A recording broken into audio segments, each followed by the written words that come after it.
नमस्कार, news point लेकर हाजिर हूं मैं राजीव। दोस्तों, बीजेपी को आज कई मोर्चों पर शिकस्त का एहसास हुआ होगा। आज का दिन सियासी तौर पर न केवल गहमा गहमी भरा रहा, बल्कि इन घटनाओं में बीजेपी के लगातार कमजोर पड़ने की झलक भी मिल गई। जैसे वक्फ संशोधन अधिनियम 2025 के खिलाफ दायर याचिकाओं पर आज सुप्रीम कोर्ट की पीठ ने सुनवाई की। मुख्य न्यायाधीश संजीव खन्ना की अगुवाई वाली इस पीठ ने, इस बेंच ने केंद्र सरकार से कुछ ऐसे सवाल पूछे हैं, कुछ ऐसे तीखे सवाल पूछे और नए कानून पर अपनी शंकाएं जाहिर की जिन्हें अब तक विपक्ष जाहिर कर रहा था।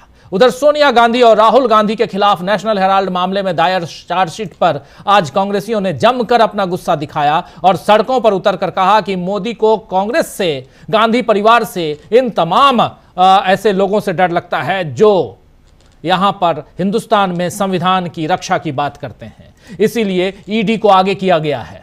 इधर दिल्ली की हलचल से दूर राहुल गांधी ने गुजरात में एक नई हलचल खड़ी कर दी है।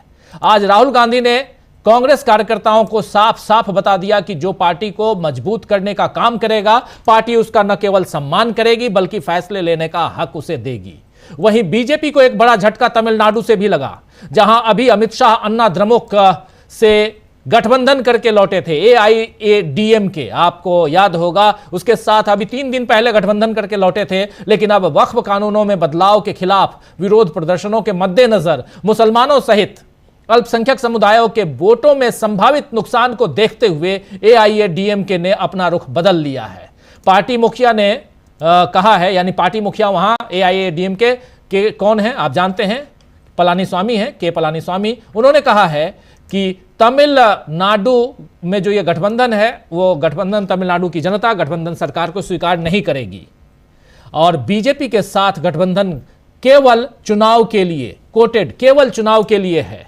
वहीं बिहार में भी आज नीतीश कुमार के घर अचानक बीजेपी नेता पहुंचे, जो किसी बड़ी उलटफेर का संकेत दे रहा है। इन तमाम सियासी हलचलों का जिक्र आगे मैं करूंगा, लेकिन पहले आज सुप्रीम कोर्ट में क्या कुछ हुआ इसका ब्यौरा आपके सामने रखना बहुत जरूरी है। दिन भर ब्रेकिंग में आपने बहुत सुप्रीम कोर्ट के पल पल की रिपोर्ट देखी है। जो साथी नहीं देख पाए उनके लिए बहुत कुछ यहां पर आपके सामने नई चीजें रखूंगा, लेकिन जो देख लिया, जिन्होंने देखा है उनके लिए कुछ रिपीटेशन होगा। लेकिन बहुत जरूरी है यह समझना कि सुप्रीम कोर्ट में वक्फ अधिनियम, जो अब वक्फ कानून बन चुका है, उसको लेकर बहुत कुछ ऐसे तीखे सवाल पूछे गए हैं जिसका जवाब शायद सरकार के पास नहीं होगा।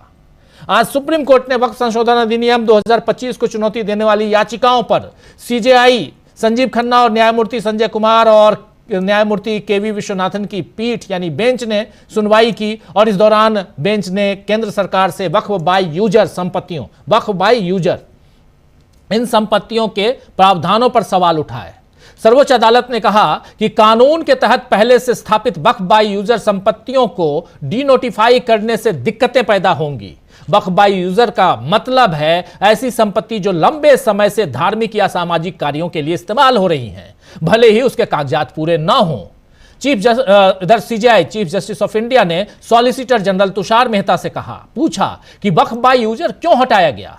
सर्वोच्च अदालत ने यह भी पूछा कि 14वीं से 16वीं शताब्दी, 15वीं शताब्दी, 16वीं शताब्दी, इन सब के बीच बनी ज्यादातर मस्जिदों के पास सेल डीड नहीं होंगे। जी हां, सेल डीड नहीं होंगे। ऐसे में उन्हें कैसे रजिस्टर किया जाएगा। कोर्ट ने यह भी कहा कि आप यह नहीं कह सकते हैं कि वक्फ बाय यूजर से में कोई असली संपत्ति नहीं होगी। सुप्रीम कोर्ट ने कहा है कि ऐसी मस्जिदों में रजिस्टर्ड डीड मांगना नामुमकिन होगा, क्योंकि ये सभी वक्फ बाय यूजर प्रॉपर्टी हैं। ये सारे जो हैं वक्फ बाय यूजर्स प्रॉपर्टीज हैं। इस पर सॉलिसिटर जनरल तुषार मेहता ने कहा है कि उन्हें इसे रजिस्टर करवाने से किसने रोका। तो सुप्रीम कोर्ट ने सवाल किया तपाक से कि अगर सरकार कहने लगी कि ये जमीनें सरकारी हैं तो क्या होगा। सुप्रीम कोर्ट ने वक्फ बोर्डों और सेंट्रल वक्फ काउंसिल में गैर मुस्लिमों को शामिल करने के प्रावधान पर भी सवाल उठाया। उच्चतम न्यायालय ने केंद्र से पूछा कि क्या वो मुसलमानों को हिंदू धार्मिक न्यासों का हिस्सा बनने की अनुमति देने को तैयार है। बड़ा सवाल पूछा कि क्या वो मुसलमानों को हिंदू धार्मिक न्यासों का हिस्सा बनने की अनुमति देने को तैयार है। शीर्ष कोर्ट यानी सर्वोच्च अदालत या सुप्रीम कोर्ट कह लें, ने यह भी कहा कि वक्फ संशोधन अधिनियम का वो नियम लागू नहीं होगा जिसके तहत कलेक्टर की जांच के दौरान किसी संपत्ति को वक्फ नहीं माना जाएगा। आपको बता दूं कि कल दोपहर 2 बजे से इसी मामले पर आगे सुनवाई होगी। इसी मामले पर फिर सुनवाई होगी जिसमें केंद्र अपने कानून के पक्ष का मजबूती से बचाव करता है या नहीं, यह देखना होगा। यह बहुत इंपॉर्टेंट घटनाक्रम जिस पर फाइनली लगभग पौने 2 घंटे 1 घंटा 50 मिनट कह लें, 55 मिनट, 1 घंटा 55 मिनट की सुनवाई के बाद सुप्रीम कोर्ट के इन तीनों जजों की पीठ ने अंतरिम आदेश जारी करने का फैसला लिया।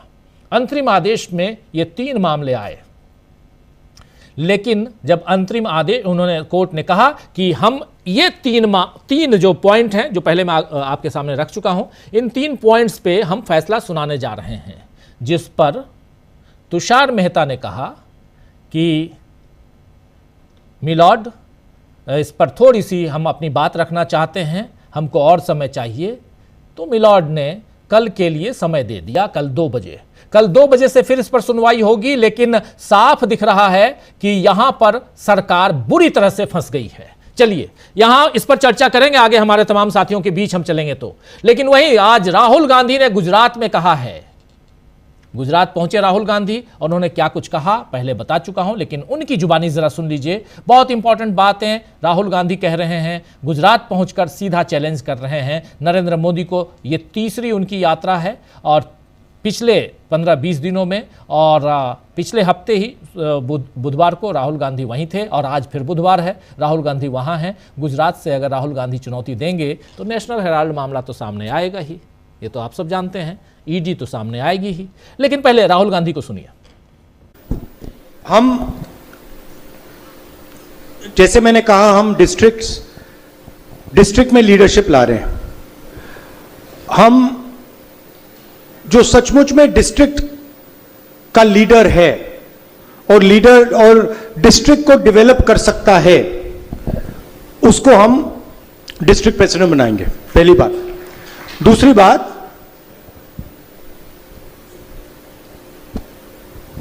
आजकल हम किसी को मेजर नहीं करते, किसी को नापते नहीं है। कौन काम कर रहा है, किसकी कितनी पकड़ है, किसका बूथ जीतता है, किसका बूथ हारता है, यह सब हम डेटा निकालेंगे और हम प्रोडक्टिव कंपटीशन शुरू कर देंगे। उदाहरण देता हूं, मान लीजिए हम गुजरात में चुनाव जीते, बेस्ट परफॉर्मिंग डिस्ट्रिक्ट से मंत्री बनेगा। अगर कोई ऐसा डिस्ट्रिक्ट है जहां पे मतलब मान लो 6 सीटें हैं और वहां पे हम 1 सीट जीते और गुजरात का सबसे बड़ा नेता उस डिस्ट्रिक्ट को चला रहा है, तो उसको चांस नहीं मिलेगा। हमारा कहना है कि भैया आप बड़ी बड़ी बातें मत करो, गुजरात की, जापान की, अमेरिका की नहीं। आप सबसे पहले 40 लोग, 41 लोग, सबसे पहले आप हमें यह बता दो, हमें यह दिखा दो कि आप डिस्ट्रिक्ट को खड़ा कर सकते हो। उसके बाद जो ब्लॉक के नेता लिए घूमते रहते हैं, आप क्या ब्लॉक को खड़ा कर पा रहे हो या नहीं? और आप अपने आप को बहुत बड़ा नेता कहते हो। अच्छा भैया, आपका बूथ नंबर क्या है? आप वहां पे अहमदाबाद में बैठे हो, सीनियर नेता हो, गाड़ी में घूम रहे हो। अच्छा भैया एक बात बताओ, आप कहां रहते हो? अच्छा, आपका बूथ नंबर क्या है? अच्छा, उसमें वोट कितने मिले आपको? सीधी सी बात है। तो हम जो पार्टी को डेवलप कर रहा है उसको हम स्ट्रेंथ और पावर देना चाहते हैं, और जो टाइम जाया कर रहा है। तो राहुल गांधी लगातार यहां पर सीधी चुनौती अपनी पार्टी के ही लोगों को और उनको समझा भी रहे हैं और कह रहे हैं कि जो पार्टी को मजबूत कर रहा है उसको हम मजबूत करना चाहते हैं। सीधा सिंपल बात, जो नहीं कर रहा है मजबूत उसको बाहर का रास्ता दिखाएंगे। ये बात भी वो पहले कहते रहे हैं। लेकिन सबसे बड़ी चीज कि गुजरात में राहुल गांधी इतना फोकस क्यों कर रहे हैं, आएंगे उस पर भी बात हम करेंगे। इधर आइए नेशनल हेराल्ड केस की बात कर लेते हैं। नेशनल हेराल्ड केस में सोनिया गांधी के पक्ष में मल्लिकार्जुन खड़गे आज उतर आए।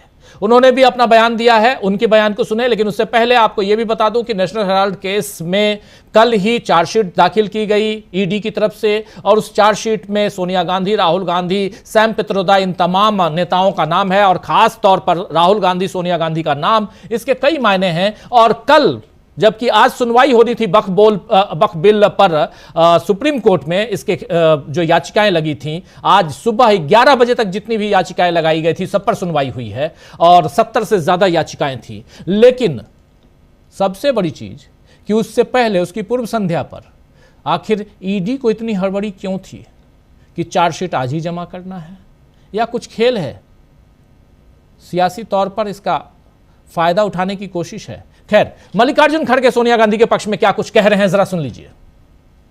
एक संस्था से उधार लेके दूसरे संस्था चलाने के लिए करे सो है। और इसमें गलती क्या है, एक बंद हुआ पेपर जो पंडित जवाहरलाल नेहरू जी के जमाने में शुरू हुआ था, बीच में हमारी सरकार नहीं थी, उस वक्त बंद हुआ था। जब बंद हुआ बहुत से, यानी नेहरू जी के बाद वो पेपर आहिस्ता आहिस्ता कमजोर हो गया पैसे से, तो वो हमने चलाने की कोशिश करे। इससे करप्शन कहाँ आ गया?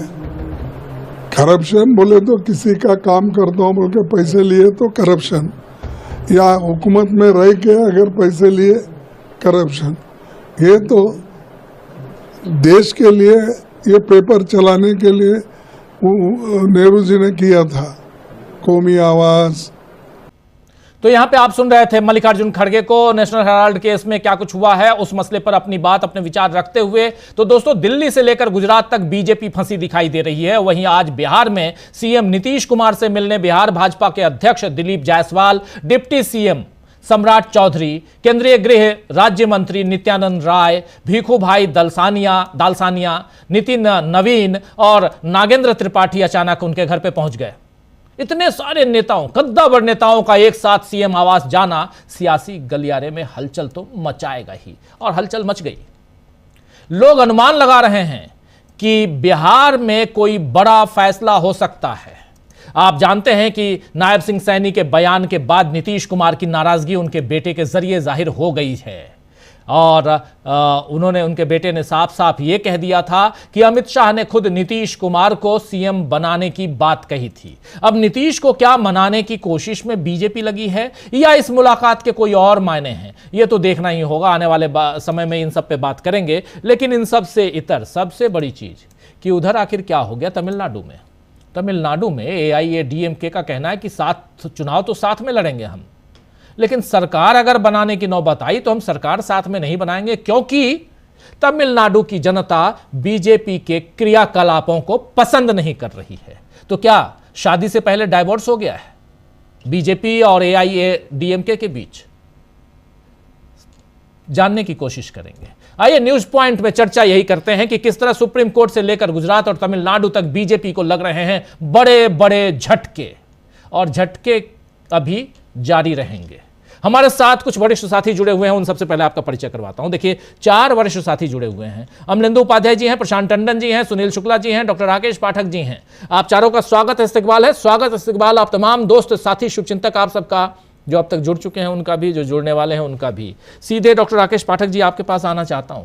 सुबह से हम लोग सुप्रीम कोर्ट को आज कवर कर रहे थे, लगातार ब्रेकिंग कर रहे थे, और शुरुआत वहीं से करने की मैं भी अभी आप लोगों के बीच भी वहीं से आना चाहता हूं।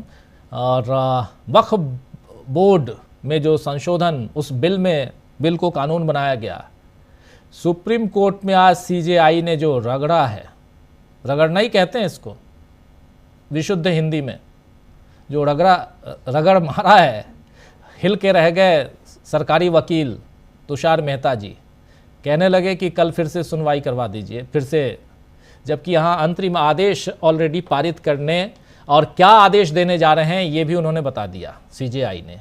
आपकी पहली प्रतिक्रिया इस पे?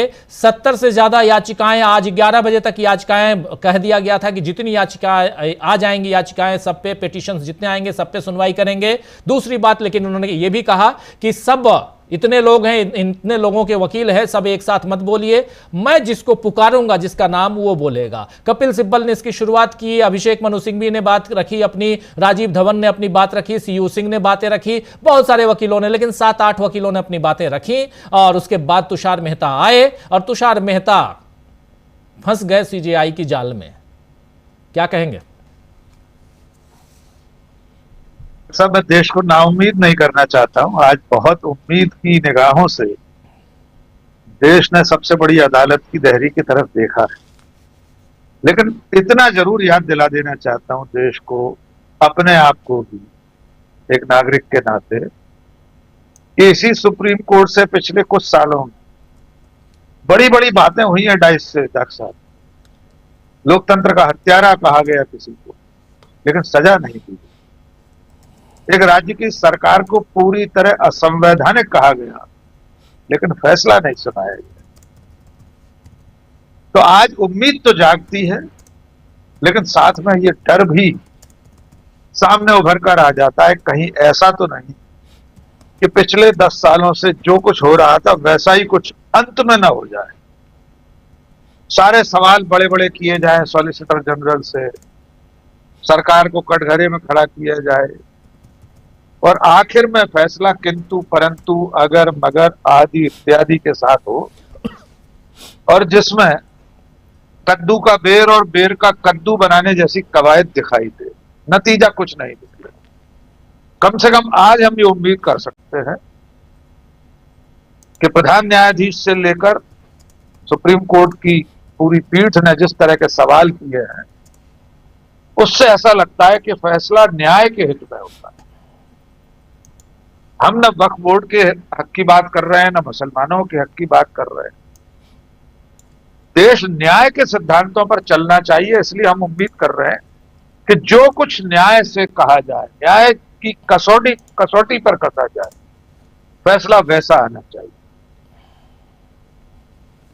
आज का दिन वैसे बहुत भारी है बीजेपी और सरकार के।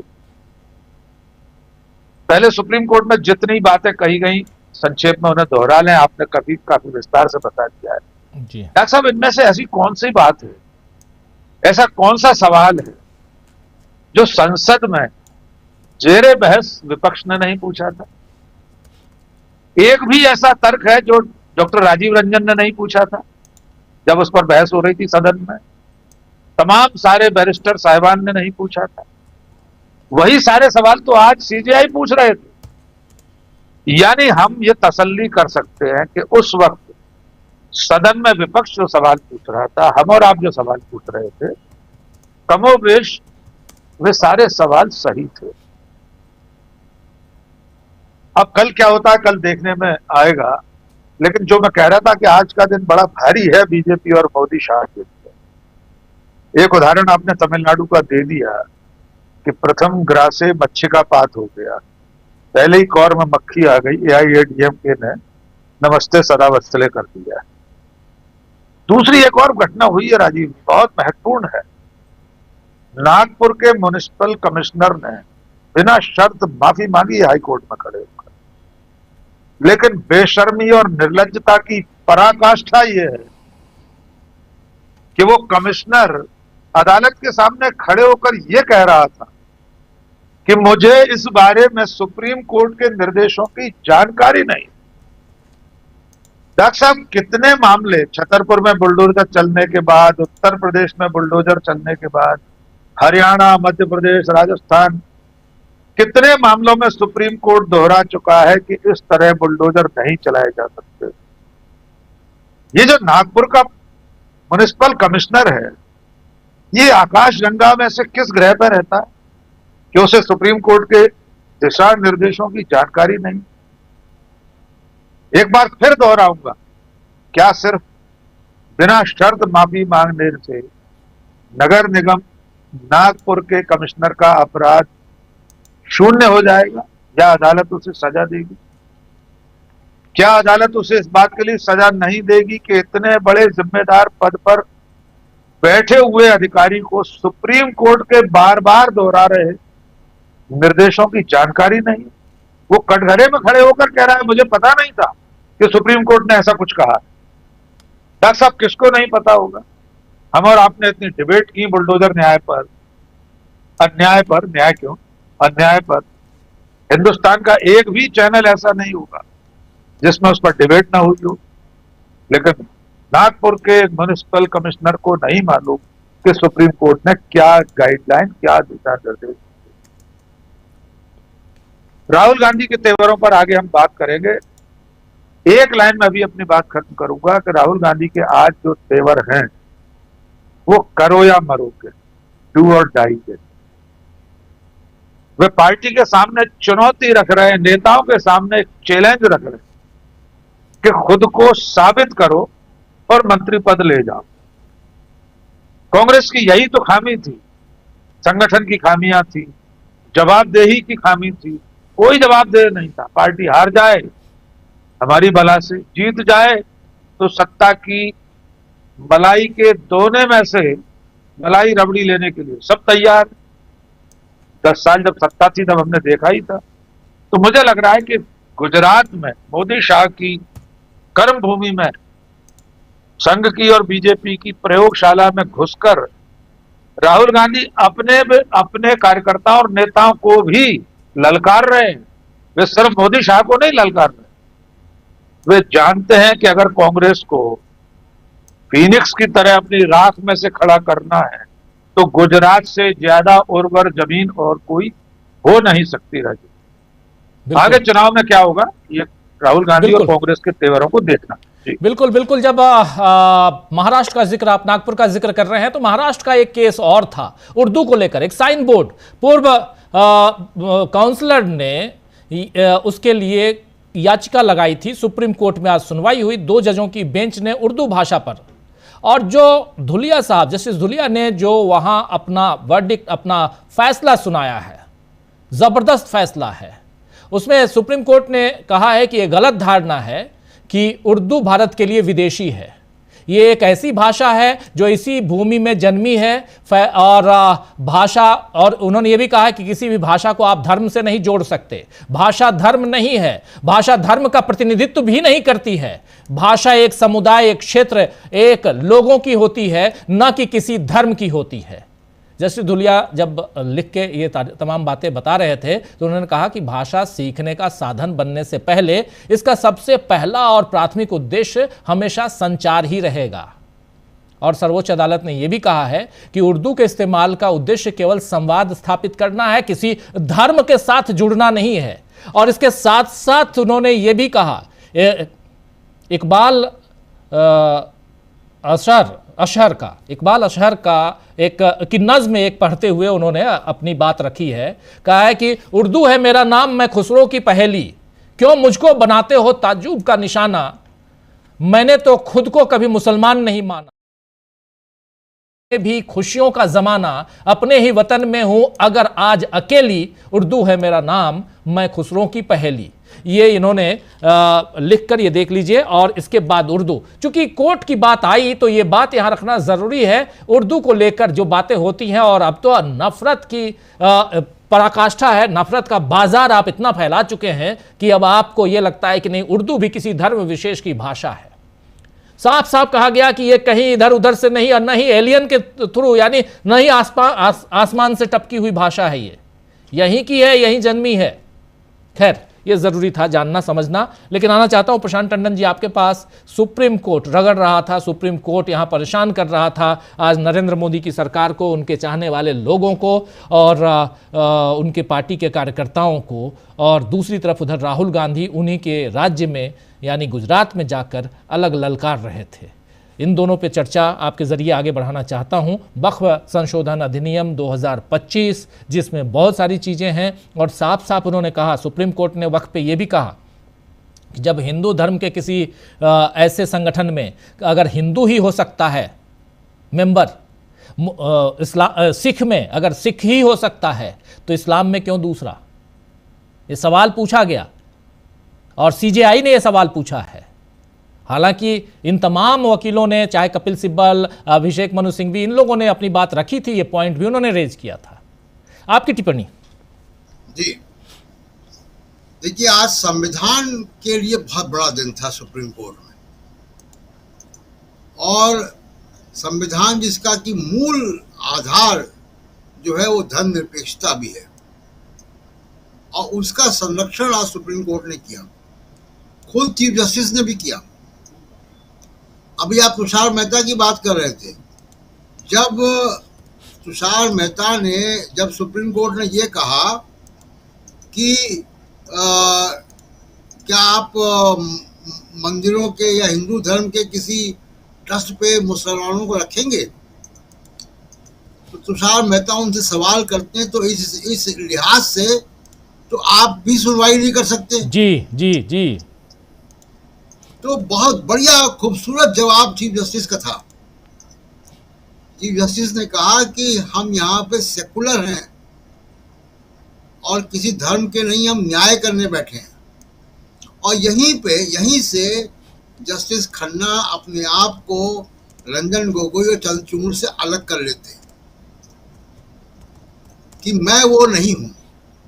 दूसरा जो महत्वपूर्ण बात है वो ये है कि आज सिद्धांत रूप से जो सिद्धांत है वक्फ बोर्ड, वक्फ कानून बनाने का, उस सिद्धांत और नियत, यानी प्रिंसिपल और आइडिया और इंटेंट, इन दोनों को सुप्रीम कोर्ट ने रिजेक्ट कर दिया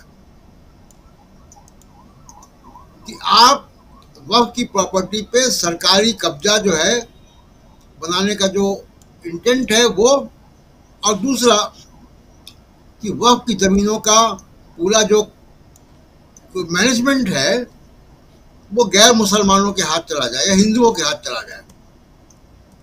बहुत सीधी सी बात अगर हम करें तो इस लिहाज से आज बहुत बड़ा दिन सुप्रीम कोर्ट में था, और जस्टिस खन्ना ने यहाँ से तय कर दिया कि ये फैसला, ये मुकदमा अब कैसे चलेगा।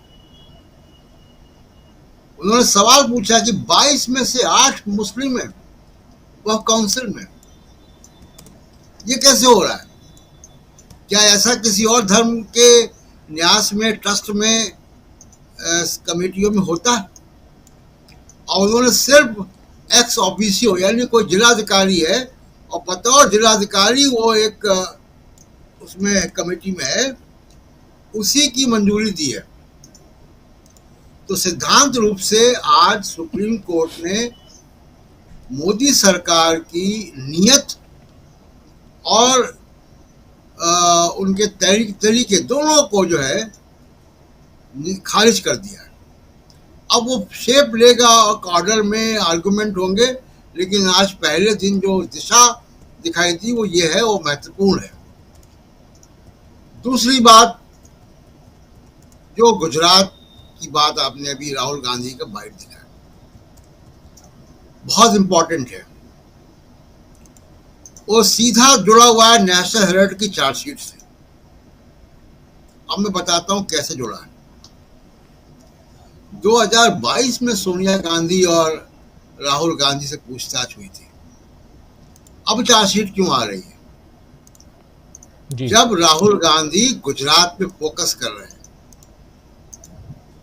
और फोकस क्या कर रहे हैं, ये बहुत महत्वपूर्ण है।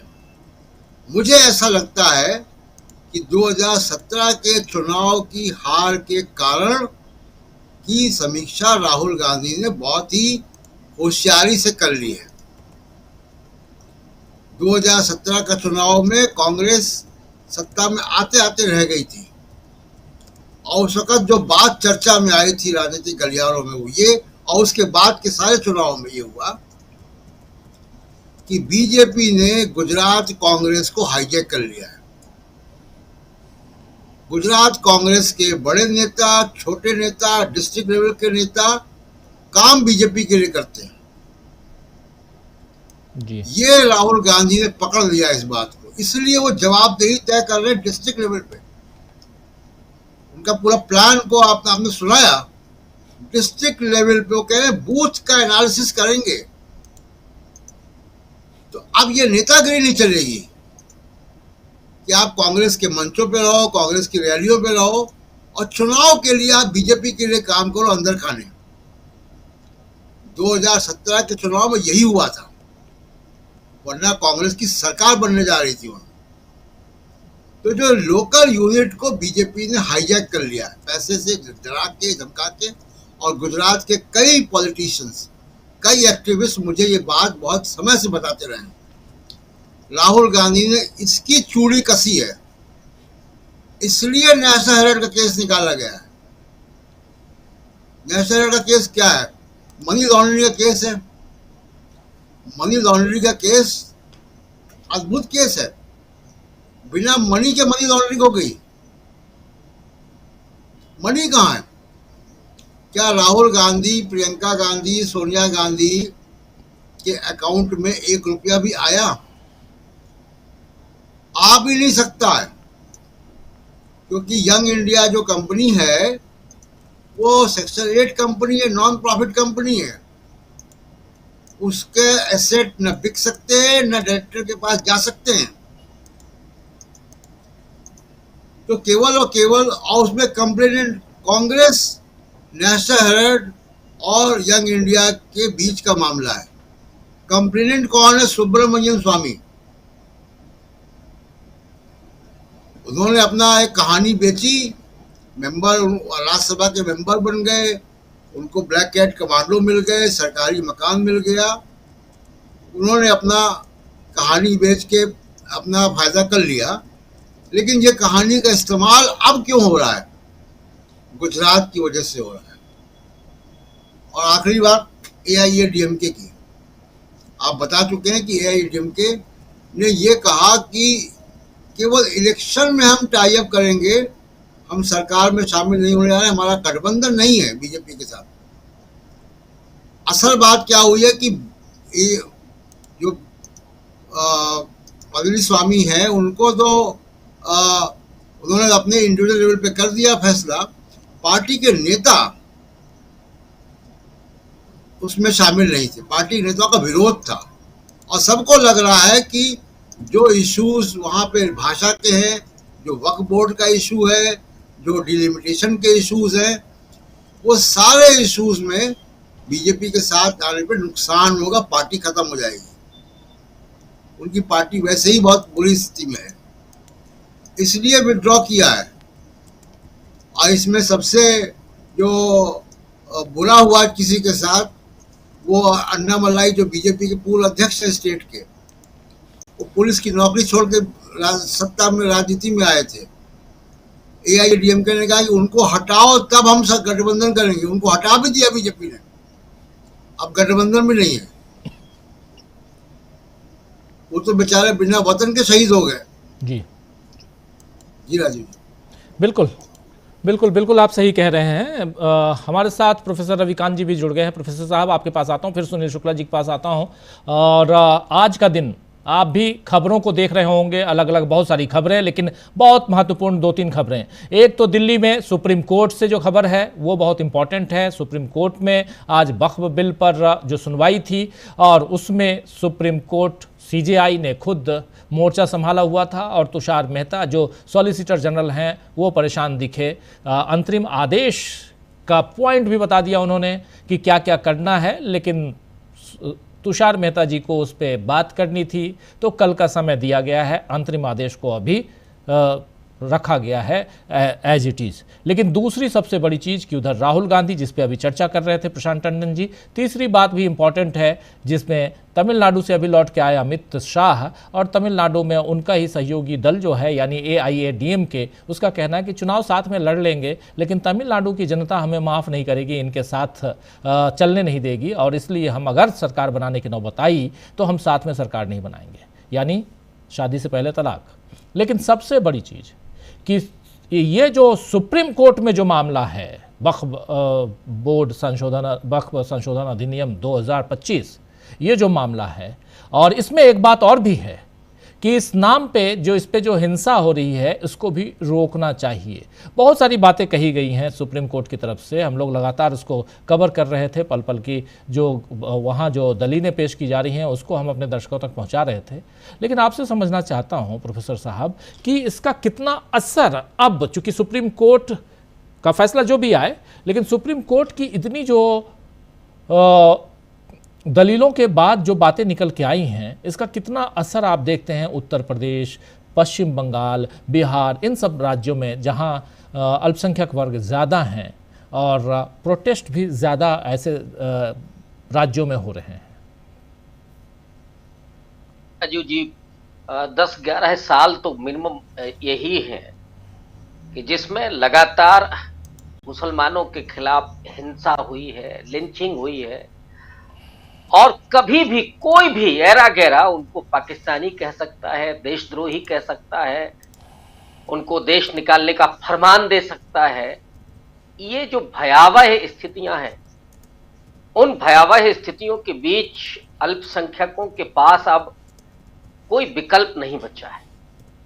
आज आप उनके वक्फ बोर्ड का मामला, या ऐसे ही अबू लब जिहाद, पता नहीं कौन कौन सा जिहाद, बाबा रामदेव तो वो शरबत जिहाद भी निकाल ले आए 24 घंटे। और मुझे तो कई बार लगता है कि बीजेपी और आरएसएस ने हिंदुओं को मनोरोगी बना दिया है।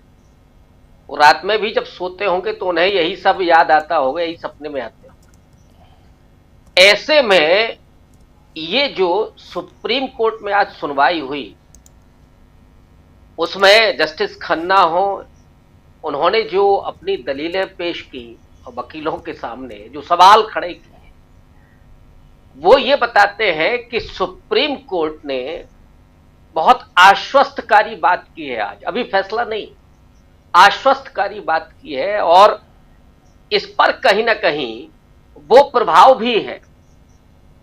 जैसे सीए एनआरसी में मुसलमानों के सामने कोई विकल्प नहीं था, वो सड़क पर निकल करके आते हैं। इस समय भी कोई विकल्प नहीं है केवल सड़क पर निकलने के।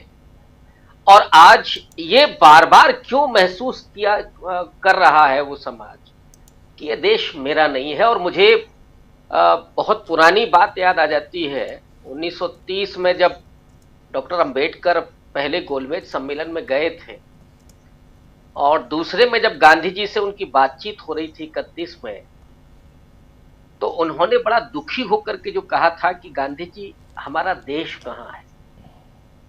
जिस आप देश की बात कर रहे हो, जहां हमें कुत्ते बिल्ली से भी बदतर माना जाता हो, उसे हम अपना देश कहें तो कहें कैसे? और उसके बाद हम लोग जानते हैं कि कांग्रेस पार्टी ने, गांधी जी ने, नेहरू जी ने उन्हें जो कमान सौंपी, जो संविधान प्रारूप समिति का अध्यक्ष बनाया, एक तरह से उनके कलम में वो ताकत दे दी कि आपको कैसा देश चाहिए, कैसा संविधान चाहिए, और वो इबारत लिख करके गए। उसी की ताकत है कि उस संविधान के सामने ये जो आज सर्टिफिकेट बांटते हैं ना कि ये देशद्रोही हैं और हम तो साहब देशभक्त हैं, लाठी लेकर के कहीं भी खड़े हो सकते हैं, मस्जिद पर डांस करें, कोई अश्लील गाना बजाएं, गालियां बकें, तलवारें लहराएं, तो भी हम देशभक्त हैं। संविधान के सामने ये सब एक्सपोज हो रहे हैं। और वही संविधान अल्पसंख्यकों को आश्वस्त कर रहा है कि जितना ये देश किसी भी दूसरे समाज का, समुदाय का है, उतना ही उनका है। और उसी की ताकत है कि वो आज आंदोलन के लिए खड़े हो रहे हैं, और वही एक ताकत उनको बांधे रखे। सबसे अच्छी बात है कि कांग्रेस पार्टी और समूचे विपक्ष ने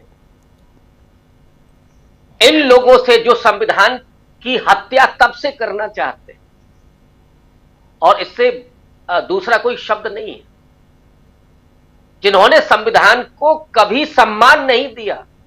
वो बात अलग है कि 400 कह रहे थे, 240 पे अटक गए तो फिर माथा टेक रहे थे मोदी जी, वो अलग बात है। लेकिन दिल में तो मनुस्मृति रहती है। दिल में सावरकर रहते हैं, बाबा साहब के सामने वो थोड़ा माथा झुकाते हैं। यहां से बाहर जाएंगे तो बोलेंगे कि अब हम बुद्ध और गांधी के देश से आए हैं, यहां गॉड से जिंदाबाद चलता है। ये जो सारी परिस्थितियां हैं, इन सब के बीच में सुप्रीम कोर्ट ने आज जो सवाल किए हैं, और मैंने अपने से पहले प्रशांत जी को भी सुना, डॉक्टर साहब को भी सुना, उन्होंने जो तथ्य रखे और आपने अपने पूरे भूमिका में वो ये बताते हैं कि सुप्रीम कोर्ट क्या फैसला लेने जा रहा है। बहुत दो टूक फैसला हो जाना है। आज जस्टिस खन्ना ने जब ये कहा कि हम सेकुलर हैं, ये बताने की जरूरत पड़ी राजीव जी, वरना ऐसे वकील को तो बाहर निकाल देना चाहिए। लेकिन अब जज साहिब हैं, उन्हें इन लोगों को बताने की जरूरत है कि इनके दिमाग में जो घुस गया है कि इस तरह के सवाल करना, वो अटॉर्नी जनरल है शायद, तो वो अब कल जो आएगा या परसों जो फैसला आएगा वो अल्पसंख्यक समाज को आश्वस्त करने वाला होगा। ये विश्वास थोड़ा मजबूत हो रहा है।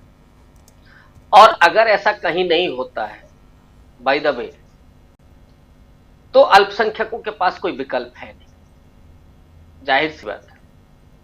इसका बड़ा दूरगामी प्रभाव हो सकता है, क्योंकि ये जो सरकार जिस तरीके से चला रहे, आप सौगातें मोदी देंगे 30 लाख लोगों को, आप उनको भिखमंगा बनाएंगे, यहां किसी मुस्लिम के गले नहीं लगेंगे, अरब में जाएंगे तो वहां गले पड़ जाएंगे। और यही मोदी जी की जो स्टाइल है, जो महाबोधि बिहार आंदोलन चल रहा है, यहां किसी बुद्धिस्ट को संबोधित नहीं किया, श्रीलंका गए और वहां बुद्धिस्टों के बीच में बैठे हुए। ये मोदी जी समझते हैं कि हम समझदार है, बाकी सब बेवकूफ है, समझते ही नहीं है कोई हमारी राजनीति को। ये चलने वाला है नहीं।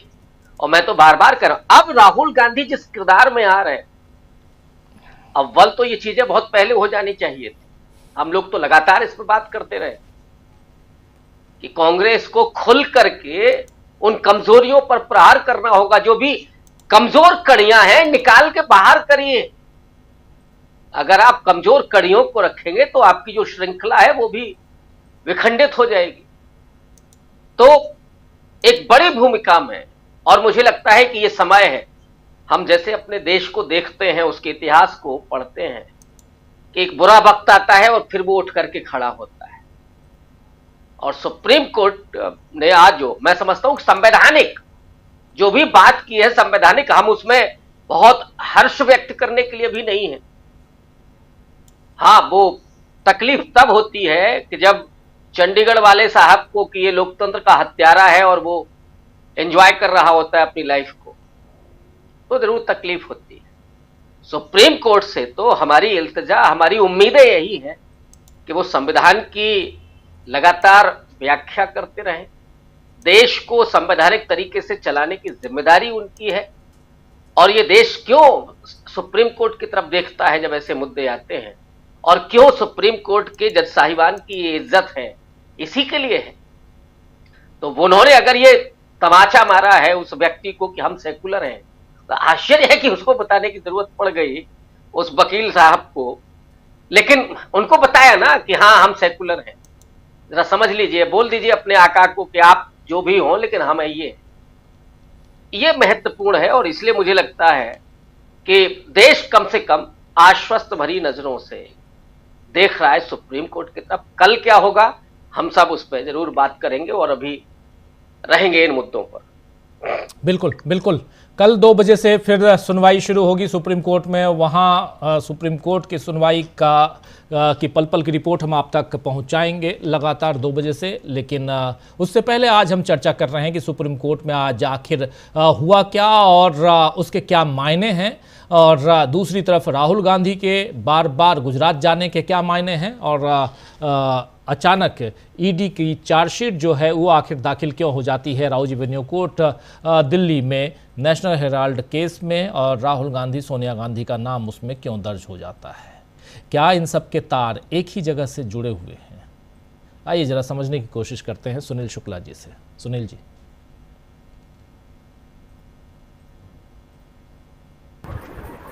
धन्यवाद राजीव जी। आज सुप्रीम कोर्ट में जो कुछ भी हुआ या सुप्रीम कोर्ट में आज से जो कुछ भी होना शुरू हुआ, जिसके कल तक भी जारी रखने की सुप्रीम कोर्ट ने घोषणा भी कर दी, यह किसी भी आम भारतीय नागरिक के लिए बहुत संतोष देने वाला दिन है। आप कैसे कर सकते हैं जिस मामले को, जिस संपत्ति को न्यायालय ने घोषित कर दिया कि वह संपत्ति है, उसको कार्यपालिका का जिलाधिकारी कैसे कर सकता है कि वो दोबारा तय करेगा कि वह क्या है या नहीं है? ये कानून बनाते समय लोगों की बात नहीं समझ में आती।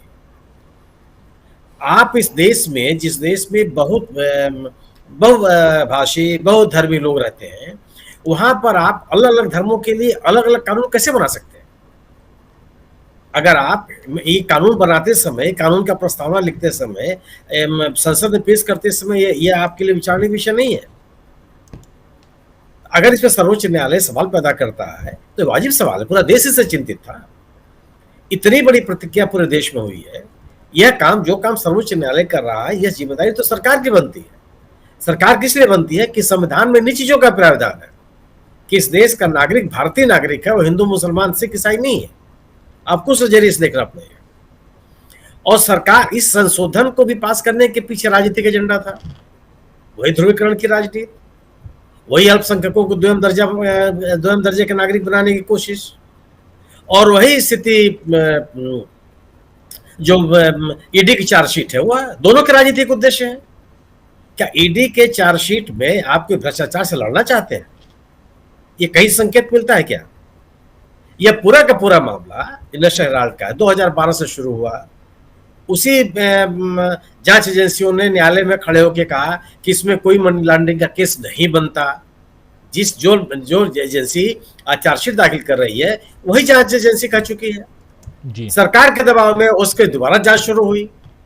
आपने 2022 में इन दोनों आरोपियों से लंबी पूछताछ आपने की और पता चला कि 4 साल 5 साल तक 3 साल आप इंतजार करते रहे कि जब किसी राज्य में चुनाव हो या कांग्रेस की गतिविधियां और तेजी के साथ बढ़े तो आप एक नया राजनीतिक गुफा लेकर के आओ। क्या यह सरकार, केंद्र की सरकार या भारतीय जनता पार्टी की कोई भी राज्य सरकार किसी भी स्थान पर, किसी जगह पर भ्रष्टाचारियों से लड़ती हुई नजर आई? क्या आप कांग्रेस के और राहुल गांधी के और सोनिया गांधी के भ्रष्टाचार को दूर करने के लिए आए हुए? इस देश में जिनके खिलाफ भारतीय जनता पार्टी ने भ्रष्टाचार के आरोप लगाए, तरह तरह के आरोप लगाए, उन लोगों के खिलाफ कोई कार्रवाई नहीं की। कार्रवाई करना दूर, उनको आपने अपने पार्टी में शामिल किया, संवैधानिक पदों पर स्थापित किया और लगातार स्थापित किए हुए हैं। हेमंत शर्मा साहब के साथ, विश्व शर्मा साहब के साथ किसने आरोप लगाए थे? किसी बाहरी व्यक्ति तो नहीं लगाए थे। भारतीय जनता पार्टी के वरिष्ठ नेताओं से एक अमित शाह साहब ने आरोप लगाया। आज वो उसी पार्टी के मुख्यमंत्री हैं, लगातार मुख्यमंत्री हैं। कब आपने उनको हटाने की कोशिश की? पश्चिम बंगाल के टीएमसी के तत्कालीन टीएमसी के नेताओं को, चाहे शुभेंदु अधिकारी हो चाहे मुकुल राय हो, उसके खिलाफ किसने भ्रष्टाचार के आरोप लगाए? भारतीय जनता पार्टी ने आरोप लगाया। कौन सी आपने जांच कर ली? कौन सी चार्जशीट आपने दाखिल कर दिया? उनको आपने विधानसभा में विपक्ष का नेता बना दिया। तो किसी भ्रष्टाचारी के खिलाफ आप लड़ते हुए या भ्रष्टाचार को दूर करते हुए दिखाई पड़े क्या? अजीत पवार को आपने कहा, उनके पार्टी को कहा आपने नेचुरल करप्ट पार्टी। 7,000 करोड़ रुपए का आरोपी आपने बनाया उनको भ्रष्टाचार का। और एक सप्ताह के भीतर आपने उनको अपने मंत्रिमंडल में शामिल किया महाराष्ट्र में और उप मुख्यमंत्री बना दिया। कोई ऐसा उदाहरण है क्या कि जिसमें भारतीय जनता पार्टी और भारतीय जनता पार्टी की सरकार भ्रष्टाचारियों से लड़ती हुई नजर आ रही है? तो ये जो नेशनल हेराल्ड का मसला है, नेशनल हेराल्ड का, आप मनी लॉन्ड्रिंग का मामला कब बनता? आपने तो बताइए किसने पैसा लिया, किसने दिया, और वो मनी ट्रेल है कहाँ?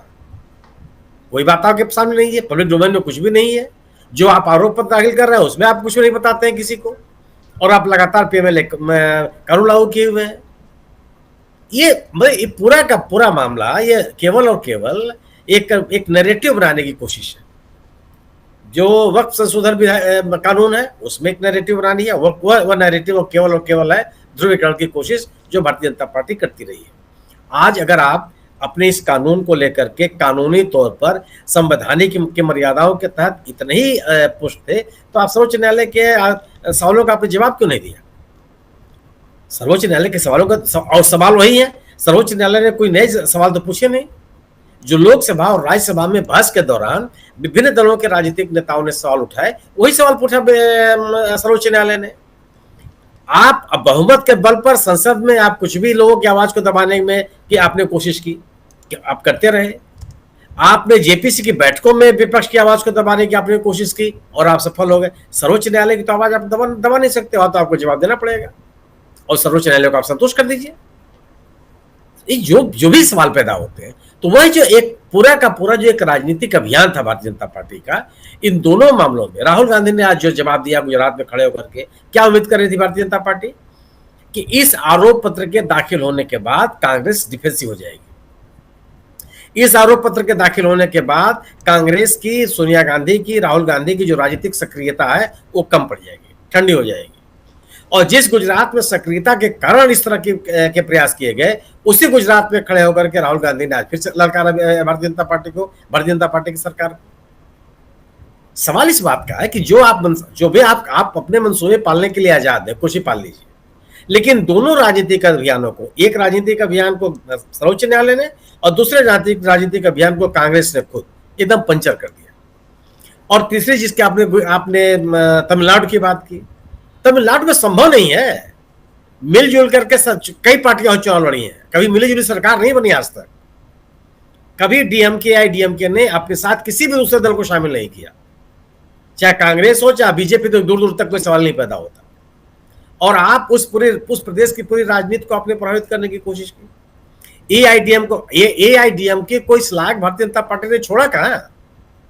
उसी पार्टी के जो कई वरिष्ठ नेता, जिसमें शशिकला भी शामिल है, जिनको भारतीय जनता पार्टी ने क्या एआईडीएमके के मुख्य धारा में रहने दिया? पलानीसामी को, जिनको आप एआईडीएमके के नेता को भारतीय जनता पार्टी का संरक्षण और सहयोग मिलता रहा है, वो उनके पास कौन सी लेगेसी है? उनकी लेगेसी के उनके नेतृत्व पर सवाल पैदा होते रहे, और वहां आप कह रहे हैं कि हम मिलजुल करके सरकार बनाएंगे। संभव है? जो थोड़ा बहुत भी जनाधार बचा है एआईडीएम के पास अपने साथ बचा नहीं रख सकता, क्योंकि भारतीय जनता पार्टी की सोच और द्रविड़ आंदोलन से जुड़े हुए राजनीतिक दलों की सोच एकदम एक दूसरे के विपरीत है। जमीन आसमान का फर्क दोनों के बीच में। अब कोई भी राजनीतिक दल अपनी आत्महत्या करने की कोशिश क्यों करेगा? वो अपने अस्तित्व क्यों नहीं बचा रखेगा? जी। तो किसी भी मुद्दे पर भारतीय जनता पार्टी जो राजनीतिक उपलब्धियां हासिल करना चाहती थी, इन तीनों प्रयासों को धक्का लगा। धक्का नहीं लगा, ध्वस्त हो गया। अगर कांग्रेस निष्क्रिय नहीं होती, राहुल गांधी की आक्रामकता बनी रहती है, जो बनी रहेगी। राहुल गांधी की लगातार सक्रियता ही भारतीय जनता पार्टी के लिए चुनौती है। भारतीय जनता पार्टी को कांग्रेस और राहुल गांधी, सोनिया गांधी के अलावा किसी को लेकर के उतनी चिंता नहीं है, किसको उन्होंने अपने साथ नहीं खड़ा कर लिया। लेकिन ये कांग्रेस और कांग्रेस के नेता, खासतौर से ये दोनों शीर्षस्थ नेता, पार्टी के अध्यक्ष भी, यह अपने राजनीतिक अभ्यास से बाज नहीं आ रहे हैं, और यह इनकी राजनीतिक सक्रियता भारतीय जनता पार्टी के लिए चुनौती है। इस चुनाव में, तीसरे चुनाव तक आते आते ये 240 तक सिमट गए, अगले चुनाव तक 24 तक सिमट जाएंगे। इसके बाद से भी आपको इनकार नहीं कर सकता, और इसके लिए भारतीय जनता पार्टी तैयार नहीं है। भारतीय जनता पार्टी तो मान के चलिए कि आज अनादिकाल तक ही सत्ता में रहेंगे, और सत्ता से हटने का मतलब भारतीय जनता पार्टी को और भारतीय जनता पार्टी के नेताओं को प्रहस्त्र का पता है, और उनके खिलाफ जो एक राजनीतिक माहौल कांग्रेस और राहुल गांधी और सोनिया गांधी जैसे नेताओं ने तैयार किया है, यह भारतीय जनता पार्टी के लिए चुनौती है। अगर इस तरह का राजनीतिक माहौल इनके खिलाफ न बनता, ये नेता भी उसी तरह की राजनीति कर रहे होते जो अन्य विपक्षी दल करते हुए दिखाई पड़ते हैं। भारतीय जनता पार्टी को कोई चिंता नहीं है किसके खिलाफ कौन कार्रवाई कर रहा है, लेकिन कांग्रेस की विश्वसनीयता को कम करना, इन नेताओं के मन में एक तरह का डर का भाव पैदा करना, यह मकसद है बीजेपी का, और मुझे नहीं लगता कि अपने मकसद में कामयाब हो पाएंगे।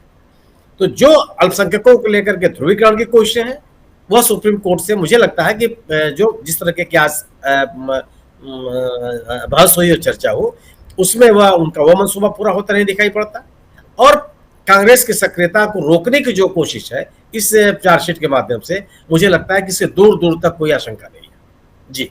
जी बिल्कुल। आना चाहता हूं अमलेंदु जी आपके पास। दिन भर इस घटनाक्रम को कवर कर रहे थे आप, आपकी प्रतिक्रिया और प्रतिक्रिया राहुल गांधी पे भी। देखिए राजीव जी, आज मुझे लगता है कि आज का दिन एक तरीके से कहा जाए तो सुप्रीम कोर्ट के नाम रहा, क्योंकि कई बड़े फैसले सुप्रीम कोर्ट के आए और बड़ी सुनवाई हुई, और इंटरिम फैसला भी इस केस में वक्फ बोर्ड में भी आया लेकिन चूंकि आखिर में गिड़गिड़ाने लगे हमारे सॉलिसिटर जनरल साहब कि मिलॉर्ड हमको एक बार और सुन लीजिए तब आप अपना इंटरिम आदेश दीजिएगा, तो सुप्रीम कोर्ट ने कहा ठीक है आपको कल एक बार सुन लेते हैं, लेकिन हम इसको अभी जारी नहीं कर रहे, लेकिन पढ़ के उन्होंने सुना दिया। यानी इंटरिम आदेश राजीव जी क्या होगा ये तो आ चुका सामने, और सरकार को अगर कुछ कहना है तो इंटरिम आदेश पे कल अपनी बात कह सकती है, लेकिन इंटरिम आदेश जो है वो तो आएगा ही। और ये उसमें डिस्क्लेमर भी जोड़ा सीबीआई ने कि आमतौर पर हम इंटरिम ऑर्डर नहीं देते हैं, लेकिन ये मामला गंभीर है इसलिए हम इस पर इंटरिम ऑर्डर दे रहे हैं, बाकी हम बाद में आगे सुनवाई करेंगे। और जो सबसे बड़ी बात राजीव जी आज रही वो ये कि एक तो जिस तरीके से ये कानून पारित किया गया उस कानून को बनाने की प्रक्रिया उसको लेकर सवाल थे, जिस तरीके से संविधान के तमाम अनुच्छेदों का उल्लंघन किया गया, व्यक्तिगत स्वतंत्रता, धार्मिक स्वतंत्रता और संपत्ति का अधिकार, इन सबका उल्लंघन किया गया। और सीधा सीधा राजीव जी एक तरीके से कहा जाए कि वो न्यायपालिका के साथ टकराव भी ये जो है पैदा करता है ये कानून, और एक तरीके से सरकार को संसद से भी ऊपर और न्यायपालिका से भी ऊपर दिखाने की कोशिश करता है। और जो कपिल सिब्बल ने जो बड़ी बात कही कि ये 200 मिलियन लोगों यानी लगभग 20 करोड़ लोगों की संसदीय लूट का इंतजाम है ये कानून जो है, और इसको एक तरीके से सुप्रीम कोर्ट ने यस कहा राजीव जी, क्योंकि सुप्रीम कोर्ट ने जो सवाल पूछे सॉलिसिटर जनरल से वो सवाल तमाम वही पूछे जिन बातों को, जिन तथ्यों को कपिल सिब्बल या अभिषेक मनु सिंघवी या राजीव धवन सुप्रीम कोर्ट के सामने रख चुके थे।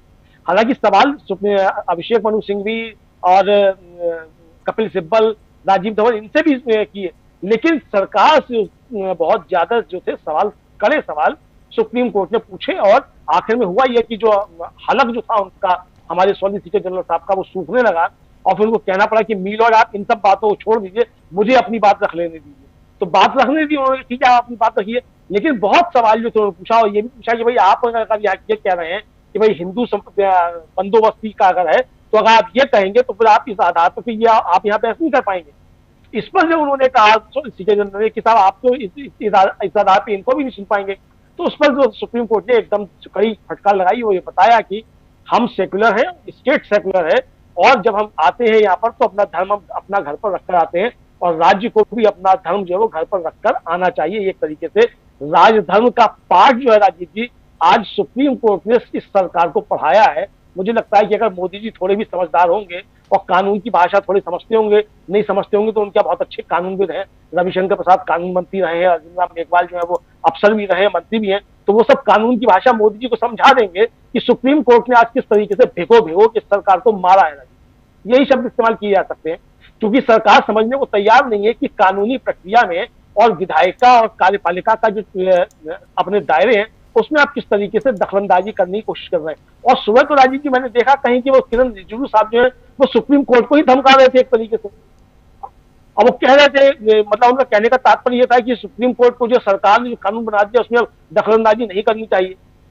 और इससे पहले भी ये किरण रिजिजू साहब जिस समय हुआ करते थे कानून मंत्री राजीव जी, आपको याद होगा, तो यही जो थे वो सुप्रीम कोर्ट के रिटायर्ड जजों को धमका रहे थे कि हम इन पर देशद्रोह की कार्रवाई भी कर सकते हैं। तो यानी एक तरीके से किरण रिजिजू साहब ने और मोदी सरकार ने पूरे सुप्रीम कोर्ट को, पूरी न्यायपालिका को धमकाने की कोशिश की, लेकिन न्यायपालिका ने समझाया कि चूंकि संविधान जिंदा है और संविधान का जो मूलभूत ढांचा है उस पर आप प्रहार नहीं कर सकते। राजीव जी कल भी हम लोगों ने चर्चा की थी और उस पर हम लोगों ने वीडियो भी बनाए हैं कि जस्टिस हटिंगटन जो नरीमन है उनकी जो किताब का विमोचन हुआ उस पर उन्होंने साफ तौर पर कहा कि अगर संविधान के मूल ढांचे के साथ, संविधान की मूल आत्मा के साथ छेड़छाड़ करने की कोशिश की गई तो अल्लाह मालिक है, ईश्वर मालिक है, फिर इस देश में विद्रोह हो जाएगा और जलियांवाला बाग जैसे हालात पैदा हो सकते हैं, ये उनका कहना था। और जस्टिस के वी विश्वनाथन जो थे वो उस कार्यक्रम में मौजूद थे, जब उनका नंबर आया तो उन्होंने भी ये कहा कि अगर जो अनुच्छेद 368 है उसमें अगर जनमत संग्रह का भी प्रावधान होता और जनमत संग्रह से भी आप अगर संविधान की मूल आत्मा है उसको आप बदलने की कोशिश करते तब भी आप नहीं बदल सकते, ये साफ तौर पर कहा गया। और ये जो राजीव जी कानून लेकर आया गया वक्फ बिल का कानून, ये संविधान की मूल आत्मा पर चोट करता है और यही बात तमाम याचिकाओं में कही गई और सुप्रीम कोर्ट ने इस बात को माना है कि ये कानून जो है संविधान की मूल आत्मा पर चोट करता है। तो इसलिए राजीव जी आज इंटरिम ऑर्डर भले ही रोक दिया गया हो, कल जो ऑर्डर आएगा निश्चित तौर पे वो इस सरकार के लिए करारा तमाचा होगा। जब पूर्ण ऑर्डर आएगा निश्चित तौर पर यह कानून निरस्त होगा, सरकार को जबरदस्त तरीके से सुनाया जाएगा कि सरकार जो है वो अपनी सीमाएं लांघ नहीं सकती है। हो सकता है आप आरएसएस के अच्छे स्वयंसेवक हो, 100 साल आरएसएस के पूरे होने जा रहे हैं, तो आप उन्हें वक्त की जो है वो 4 लाख करोड़ की संपत्तियां आप उसको देना चाहते हो, सौंपना चाहते हो, तो भैया अपना मेहनत करो, कमाओ जाकर के, तो शिशु मंदिरों की संपत्तियां दान दो, आरएसएस को किसने रोका है। लेकिन अगर आप दूसरी संपत्तियां इस तरीके से कब्जा करने की कोशिश करेंगे और संविधान के मूल ढांचे पर अगर आप चोट करने की कोशिश करेंगे, तो राजीव जी ये सिर्फ ये नहीं है कि सुप्रीम कोर्ट ने संविधान के मूल ढांचे की बात की है, यहाँ ये भी है कि चूंकि सुप्रीम कोर्ट संविधान का कस्टोडियन भी है और बार बार केशवानंद भारती बनाम केरल सरकार का जो 1973 का फैसला राजीव जी, उसकी बार बार बात आती है और उसमें भी ये है कि संविधान जो है उसका बदलने की शक्ति जो है वो पूरी तरीके से संसद के पास भी नहीं है। न संसद सर्वोच्च है, न सुप्रीम कोर्ट सर्वोच्च है, सर्वोच्च संविधान है, संविधान का मूल ढांचा नहीं बदला जा सकता और ये कानून जो है उस संविधान के मूल ढांचे को बदलने की कोशिश है। तो इसलिए सुप्रीम कोर्ट ने इस पर सरकार को एक तरीके से कहा जाए जो है लताम लगाई है। दूसरा राजीव जी अब जो चल रहा है, आज राहुल गांधी ने जिस तरीके से कहा, वहां एक तो ये कि सोचा ये गया होगा कि ये चार्जशीट दाखिल कर दिए तो राहुल गांधी जो घबरा जाएंगे, लेकिन राहुल गांधी तो कह रहे हैं कि तुमको जितने मुकदमे करने उतने कर लो, मेरा कुछ नहीं है। तुम तो कहते हो फकीर और झोले उठा के चल दोगे, मगर वो फकीर नहीं है, वो तो संत है, वो तो कहता मैं सड़क पर ले लूंगा और लड़ रहा है सड़क पे, उसमें कोई असर ही नहीं है। यानी आपने उसके बहनोई को बुला लिया आज ईडी के दफ्तर में और आपने चार्जशीट दाखिल कर दी। सड़कों पे आज कांग्रेस के लोग तमाम जगहों पे दिखाई दिए और मालूम पड़ा कि कांग्रेस जो है वो जमीन की लड़ाई भी लड़ना जानती है, जिस तरीके से आज प्रदर्शन हुए। और राहुल गांधी ने आज जिस तरीके से राजीव जी वहां गुजरात में अपने संगठन को लेकर बातें की है, ये बड़ी अच्छी बात है कि राहुल गांधी जो कांग्रेस के एक तरीके से सबसे बड़े नेता में से एक गिने जा सकते हैं, उन्हें ये एहसास है कि कमजोरियां कहाँ हैं। और अभी तक राजीव जी यही बात होती थी कि कांग्रेस जो अपनी कमजोरियों पर ध्यान नहीं देती है, हम लोग भी इस पर लगातार चर्चा करते रहते थे और राहुल गांधी ने जो कहा, और ये बात देखने में आई कि जब यूपीए की सरकार थी तो दिल्ली से लेकर जम्मू के बीच में 17 मंत्री तो राज्यसभा से आते थे, जिनका जमीन पे कहीं कुछ था ही नहीं। मतलब ग्राम प्रधानी का चुनाव नहीं जीत सकते, मगर 17 मंत्री जो है केंद्र में बने हुए राज्यसभा से आकर के। तो अब राहुल गांधी जो बात कह रहे हैं कि मंत्री कौन बनेगा और किस तरीके से टिकट पटेंगे, तो ये एक कहा जाए संगठन को रिवाइव करने की, और जो असली कांग्रेस थी जो जमीन से उठकर आती थी, जो जहां कार्यकर्ताओं की बात होती थी, उस कांग्रेस को बनाने की तरफ राहुल गांधी आगे बढ़ते हुए दिखाई दे रहे हैं। जी बिल्कुल, राहुल गांधी सीधे गुजरात में अपनी पार्टी को मजबूत करने की कोशिश और वहाँ बिल्कुल ग्रामीण लेवल पे और वहाँ से ऊपर तक के अपने नेताओं को एक्टिव करने की कोशिश में लगे हुए हैं। लेकिन एक तरफ राहुल गांधी हैं, उनकी अपनी राजनीति है, राजनीति नरेंद्र मोदी की है और उनकी राजनीति में 370 की बात हो गई, उनकी राजनीति में राम मंदिर की बात हो गई, उनकी राजनीति में सीएए और एनआरसी की बात हो गई। 5 साल पहले ये कानून लागू हुआ था, आगे क्या हुआ आप सब जानते हैं। और उनकी राजनीति में अब ये वक्फ कानून लेकर और सुबह 4 बजे तक बैठकर इस कानून को पारित करवाया गया, पास करवाया गया संसद के सदनों से, दोनों सदनों से। लेकिन उसके बाद सड़क पे लोग हैं, संसद के बाद अब सड़क पे, लेकिन मामला न्यायालय में, उच्चतम न्यायालय में, और वहाँ पर 3 पॉइंट्स के साथ अंतरिम आदेश पारित करने जब सुनाने के लिए जब कोर्ट बैठा तो फिर तुषार मेहता ने कहा कि हमारी बातें इस मसले पर थोड़ी सी और सुन लीजिए, उसके बाद आप आदेश पारित कीजिएगा। तो कल 2 बजे इस पर चर्चा होगी। आना चाहता हूं एक बार फिर डॉक्टर राकेश पाठक जी। चलिए, कोर्ट में कल 2 बजे जो होगा उस पर हम फिर चर्चा करेंगे, लेकिन उससे पहले उधर बिहार में भी आज सब थोक के भाव कहते हैं ना, सब पहुंच गए नीतीश कुमार जी के पास। क्या कारण है? बिहार की सियासत में चल क्या रहा है? कुछ अनुमान लगाया जाए। देखिए, बिहार की सियासत में जो कुछ चल रहा है उसका केंद्र बिंदु तो नीतीश कुमार, जब तक चुनाव नहीं हो जाते या जब तक नीतीश और भारतीय जनता पार्टी एक दूसरे को गोल्डन शेक हैंड करके विदा न करते। नीतीश कुमार को लेकर जिस तरह के अनिश्चय हमेशा रहे, असमंजस रहा है हम सब से लेकर पूरी राजनीतिक जमात का, कि वे कब किस करवट बैठ जाएंगे, कब किसके साथ पीठ फेर लेंगे, किससे हाथ मिला लेंगे, किससे गले लगा लेंगे, किसे। तो ये जो अनिश्चितता है नीतीश कुमार के भविष्य के राजनीतिक निर्णय, शायद बीजेपी उसको अब समझ रही है। उसे लगने लगा है कि बीच बीच में जो उसकी पार्टी के नेता बयान देते रहते हैं कि बीजेपी की सरकार बनेगी, अटल जी का सपना पूरा होगा, पहली बार बीजेपी का मुख्यमंत्री बनेगा या चुनाव के बाद विधायक तय करेंगे, इन सब चीजों से नीतीश कुमार विचलित न हो जाए, इसके लिए मुझे लगता है आज ये दौड़ शुरू हुई है कि बीजेपी के तमाम नेता उनके घर पहुंचे। फिर भी इनमें से कोई ये गारंटी नहीं ले सकता कि नीतीश कुमार चुनाव के दिन तक साथ बने रहे।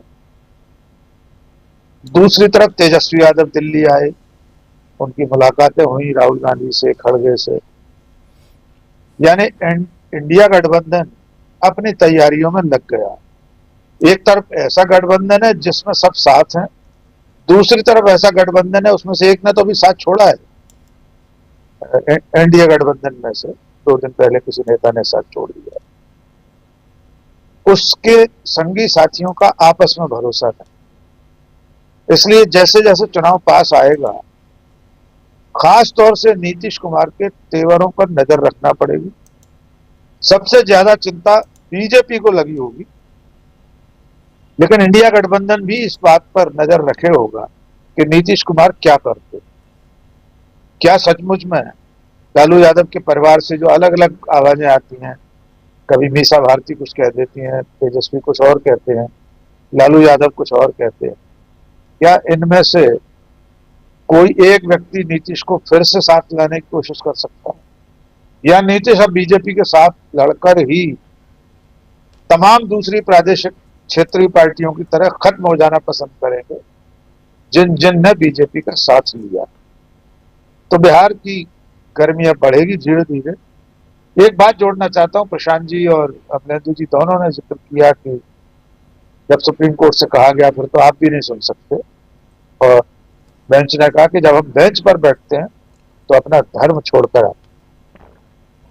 पंच परमेश्वर कहानी प्रेमचंद की याद आती है। अलगू चौधरी और जुम्मन शेख दोनों को मौका मिला एक एक बार न्यायाधीश की आसंदी पर बैठने का, लेकिन दोनों ने न्याय के तराजू पर, न्याय की कसौटी पर ही फैसला सुनाया, निर्णय किया। इसलिए मुझे लग रहा है कि आज जब उन्होंने कहा होगा कि वे धर्म छोड़कर बेंच पर बैठते हैं, तो उनके दिमाग में कहीं ना कहीं अलगू चौधरी भी रहा होगा और जुम्मन शेख भी रहा होगा। तो हम सब लोग उम्मीद लगाए हैं, और नेहरू जी ने बहुत ज्यादा पूरे देश को उम्मीद जगा दी है कि ये संशोधन सुप्रीम कोर्ट से निरस्त होगा। हम नहीं जानते, क्योंकि मैंने शुरू में कहा सुप्रीम कोर्ट ने इतनी बार नाउम्मीद किया इस देश को, डाइस पर बैठकर बहुत बड़े बड़े प्रवचन दिए हैं, लेकिन फैसला लिखते समय उनमें से एक भी लाइन पढ़ने को नहीं मिली। बात, असल बात तो वो है जो फैसले पर लिखी जाए। अभी जो तबादला ख्याल हो रहा है, चर्चा हो रही है, शास्त्रार्थ हो रहा है, उसका कोई अर्थ नहीं है जब तक कि वो कलमबद्ध ना हो जाए। जी राजीव, बिल्कुल बिल्कुल आप सही कह रहे हैं कि जब तक ये कलमबद्ध ना हो जाए तब तक कुछ कहा नहीं जा सकता, क्योंकि कोर्ट में बहुत सारी ऐसी बातें होती रही पिछले दिनों और फैसला कुछ आता रहा, टिप्पणियां कुछ हुई, बयानबाजी हुई, कुछ बातें कही गई, लेकिन फैसला कुछ और आया। तो नाउम्मीदी, निराशा ये कही जा सकती है कि हाँ ऐसा हो सकता है, लेकिन उम्मीद पर दुनिया टिकी है और हम उम्मीद यही करेंगे कि जो बातें आज हुई हैं, और इसलिए नहीं कि हम ऐसा चाहते हैं, इसलिए नहीं कि विशफुल थिंकिंग हमारी है, इसलिए कि कानून के दायरे में वहाँ बात हो रही थी, और कानून के दायरे में ही जब वो पूछा गया, तुषार मेहता ने कहा कि आप जब कह रहे हैं कि वो अगर उनका जो बोर्ड है, बोर्ड में अगर पूरे मुसलमान होने चाहिए तो यहाँ पर उसकी सुनवाई भी आपको नहीं करनी चाहिए। ये बहुत इंपॉर्टेंट है कि अगर कोर्ट की बात है तो कोर्ट वहाँ पर किसी धर्म, भाषा और जात पात इन सब से ऊपर होता है। कोर्ट का जो मुखिया होता है, यानी कि जो जज होता है, और ये बात इन्होंने कह दी, सीजेआई ने अपनी बात रखी। तो बहुत ही अभी तक इतने डॉक्टर साहब इतनी सारी दलीलों को सुना, इतनी सारी चीज़ों को, कोर्ट की चीज़ों को लाइव करने का मौका मिला, पढ़ने, सुनने, देखने का मौका मिला, लेकिन आज की जो बातें हो रही थी ये बहुत महत्वपूर्ण थी और एक अलग तरह की दलीलें चल रही थीं। एक नहीं बल्कि 7-7, 8-8 विपक्ष की तरफ से वरिष्ठ वकीलों की दलीलें। आप देख लीजिए कपिल सिब्बल, आप देखिए अभिषेक मनु सिंघवी, फिर राजीव धवन, सीयू सिंह, ऐसे तमाम लोग। एक जगह सरकार के पक्ष में हरीश साल्वे साहब भी खड़े हुए। तो ये तमाम लोग हैं। तुषार मेहता अपने आप में बड़े वकील हैं। तो ये तमाम लोग और साथ साथ सीजेआई भी अपनी वकालत कर रहे हैं। तो इसलिए ये बहुत ही दिलचस्प आज का जो ये दौर चल रहा था, जो लगभग 2 घंटे का, बड़ा दिलचस्प था। जो साथी हमारे साथ उस वक्त जुड़े थे वो इस बात का अंदाजा लगा सकते हैं। कल 2 बजे से फिर हम इसी पर चर्चा करेंगे, फिर कोर्ट रूम में जो कुछ हो रहा है आप तक हम पहुंचाएंगे। लेकिन चलते हैं, थोड़ा आगे बढ़ते हैं। आना चाहता हूं प्रशांत जी आपके पास। प्रशांत जी, आगे क्या लगता है आपको? जो आशंका जता रहे हैं हमारे साथी डॉक्टर राकेश पाठक जी, उनकी आशंका में भी दम है। अनम्यूट कर लीजिए। जी ठीक है। हाँ, तो अंग्रेजी में कहावत है ना कि many Swift between cup and T.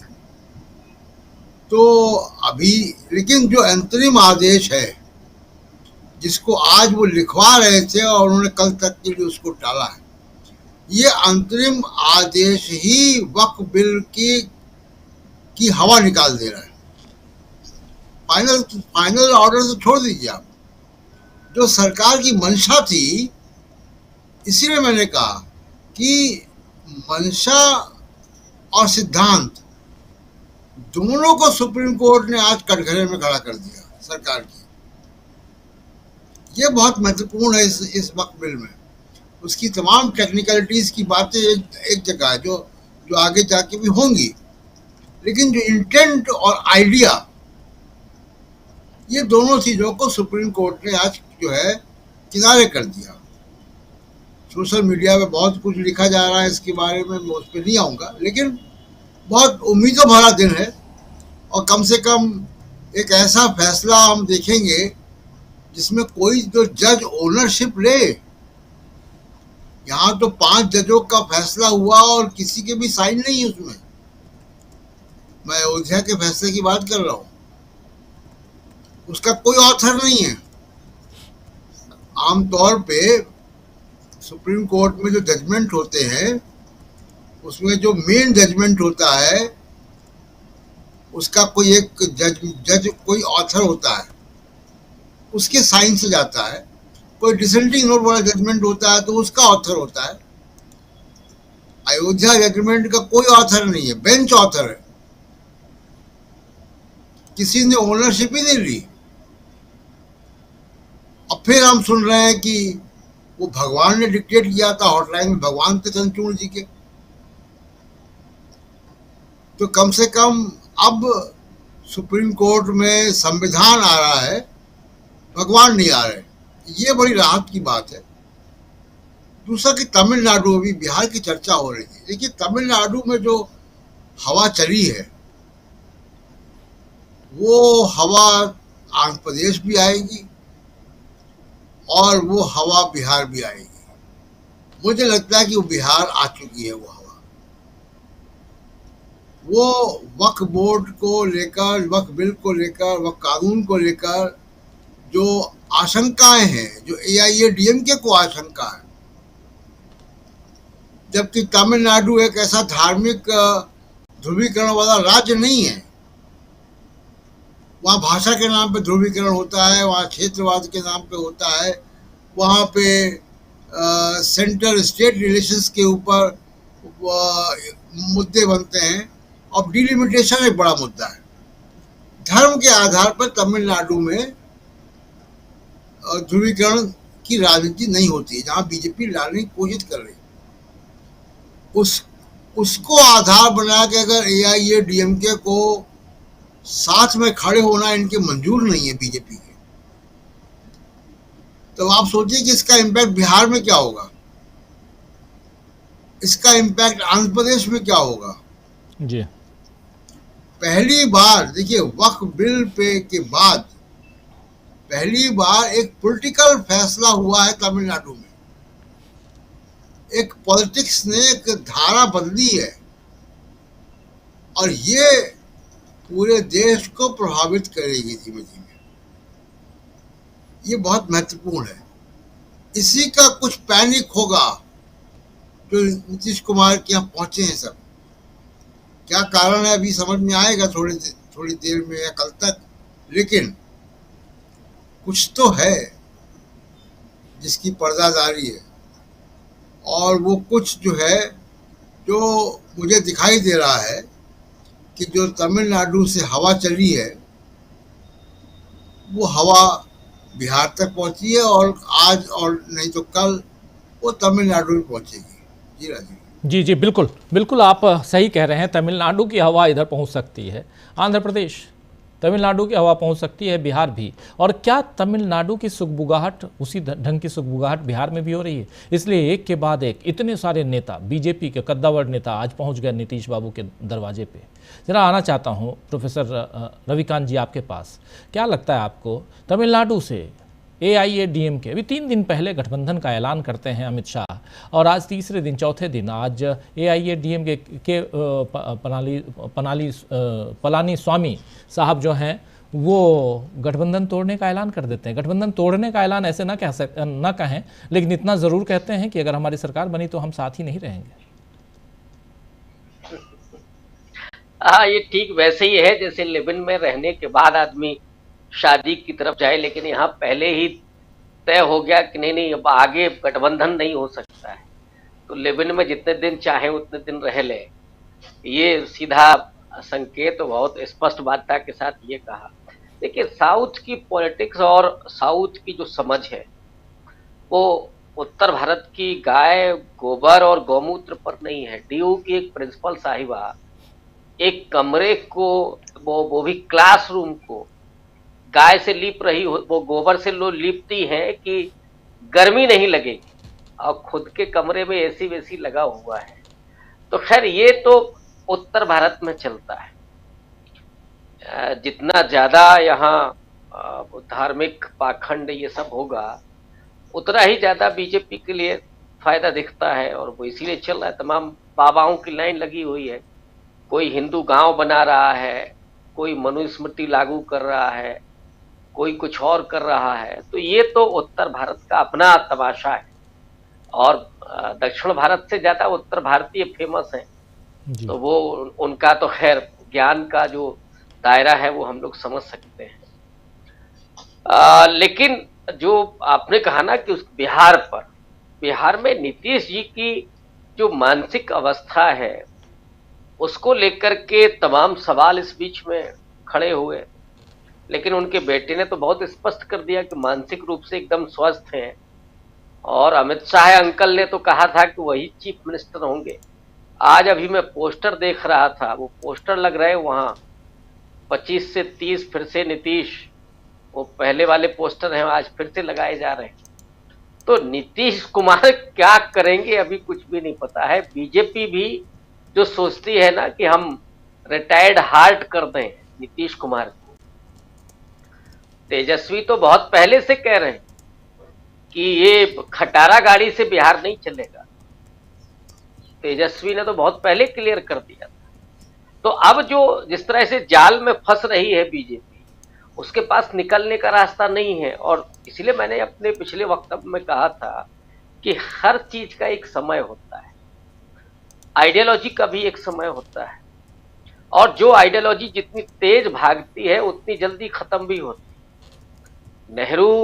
नेहरूवाद हम कह लें, गांधीवाद कह लें, वो लंबे समय तक इस देश में चलता रहा और इस देश का डेवलपमेंट हुआ, ढेर सारी खामियां भी रही।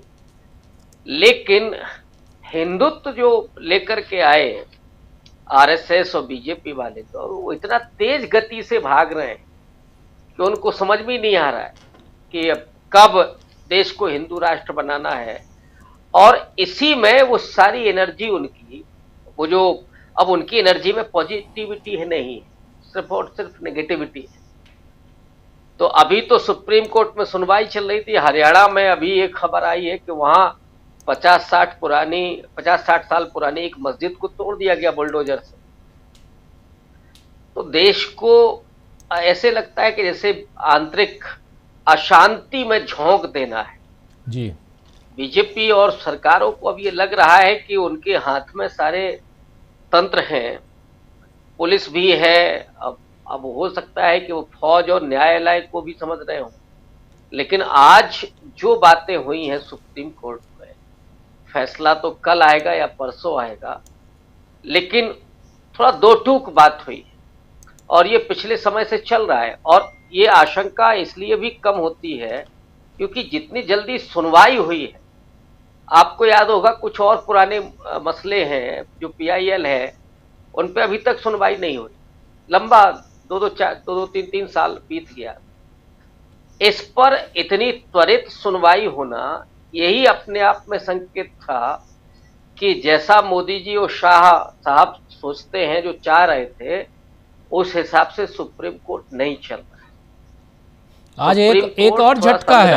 आज प्रोफेसर साहब एक और झटके के तौर पे देख सकते हैं। इलेक्शन कमीशन की कमिश्नर की नियुक्ति को लेकर याचिकाएं लगी हुई हैं और उसमें आज प्रशांत भूषण खड़े थे।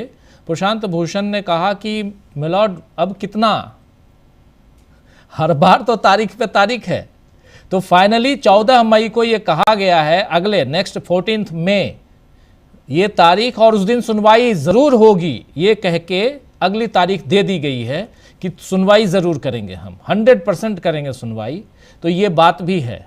तो ये भी, क्योंकि अभी तक तो ये था कि आप बढ़ाते जाइए, देखा जाएगा। और वो मामला वही है नियुक्ति में, वो जो जूरी के जो 3 सदस्य हैं, जिसमें से CJI को हटाकर वहां पर प्रधानमंत्री अपने कैबिनेट के कैबिनेट मिनिस्टर को जो रखा गया है, ये मामला है, इस पर भी सुनवाई होनी है। 14 मई को है सुनवाई। हाँ, तो ये एक मुझे लगता है कि बहुत शुभ संकेत है कि देश थोड़ा संवैधानिक तरीके से चलेगा, और आखिरी उम्मीद तो सुप्रीम कोर्ट से ही है। और मैं समझता हूं कि सुप्रीम कोर्ट अगर आज तय कर ले कि ये देश सिर्फ संविधान से चलेगा, तो मोदी हो, शाह हो, योगी हो, कुछ नहीं कर सकते। अब जो मध्य प्रदेश के उदाहरण राकेश पाठक जी दे रहे थे, उसमें क्या था कि आप सुप्रीम कोर्ट का हमको मालूम ही नहीं था, और वही कमिश्नर साहब को अगर टांग दे कि चलिए आपकी सेवा समाप्त है और इन पर मुकदमा दर्ज किया जाए, तो ये सारे कमिश्नर का कान खोल करके शुरू हो जाएंगे। उनको सबको पता चल जाएगा कि नहीं साहब, सुप्रीम कोर्ट ने इस पर क्या वो निर्णय दिया था। प्रॉब्लम कहां आ रही है कि जहां पे सुप्रीम कोर्ट बहुत सख्ती के साथ वो कार्यवाही के लिए आदेश नहीं दे रहा है, वरना ये बाबा रामदेव ये जिहाद जो शब्द बोल रहे हैं जी, सुप्रीम कोर्ट को सो मोटो लेकर के और उनको दुरुस्त करना चाहिए। बाबा रामदेव कैसे निकल गए बीच से, ये तो सबको मालूम है। क्या क्या फ्रॉड करके और यहां तक पहुंचे, ये भी सबको मालूम है। तो सुप्रीम कोर्ट अगर आज चाहे ले, आखिरी उम्मीद भी उसी से, और वो अगर तय कर ले तो कल से ही सारी चीजें दुरुस्त हो जाएंगी। बिल्कुल, जरूरत उसी बात की है। तो इसलिए जो आपने कहा ना कि 14 मई को उसकी तारीख तय हुई है, और खुद जस्टिस साहब, चीफ जस्टिस साहब इस बात को समझ रहे हैं कि कितना मामला वो संगीन है, सीधे लोकतंत्र से जुड़ा हुआ मामला है, चुनाव से जुड़ा हुआ मामला है, जो अंततः डेमोक्रेसी का बीज है। तो उस पर अगर सुनवाई होती है और जल्दी से फैसला आता है, तो निश्चित रूप से हम लोग ये उम्मीद कर सकते हैं कि हाँ, अब थोड़ा सा एक्टिव मोड में सुप्रीम कोर्ट आ रहा है, और लोगों की उम्मीदें हैं कि संविधान के हिसाब से चीजें हों, उसकी तरफ बढ़ते हुए दिख रहा है। राजीव जी, बिल्कुल बिल्कुल। आना चाहता हूं सुनील शुक्ला जी आपके पास, और क्लोजिंग कमेंट के लिए ही समय अब लगभग खत्म होने की ओर है। सुप्रीम कोर्ट, बहुत सारी बातें, लेकिन इन सब से इतर जो सबसे बड़ी चीज़ है, सामने बिहार का चुनाव है। कितना इम्पोर्टेंट है ये बिहार का चुनाव बीजेपी के लिहाज से? बहुत ही महत्वपूर्ण है, जीने मरने का सवाल है। अगर बिहार का चुनाव भारतीय जनता पार्टी और यह गठबंधन हार जाता है तो एनडीए पूरी तरह से बिखर जाएगा। जिसकी पूरी संभावना दिखाई पड़ रही है। भारतीय जनता पार्टी के पास चुनाव जीतने का आधार क्या है? राजनीतिक सांप्रदायिकता के आधार पर ध्रुवीकरण। बिहार में कभी यह ध्रुवीकरण सफल नहीं हो पाया। चुनाव जीतने की उसकी सबसे बड़ी ताकत क्या है? नीतीश कुमार जी का साथ। नीतीश कुमार जी की लोकप्रियता और उनकी साख दोनों गिरी है। उनकी राजनीतिक ताकत कमजोर हुई है, उनका जनाधार कमजोर हुआ है। एक बड़ा वर्ग जो उनके साथ हमेशा उनका समर्थन करता रहा, वक्फ बिल के कारण उनसे दूर हुआ है। वो गुड गवर्नेंस के नाम पर समाज का एक सिविल सोसाइटी उनके साथ खड़ी होती रही है, वो उनसे दूर हुई है।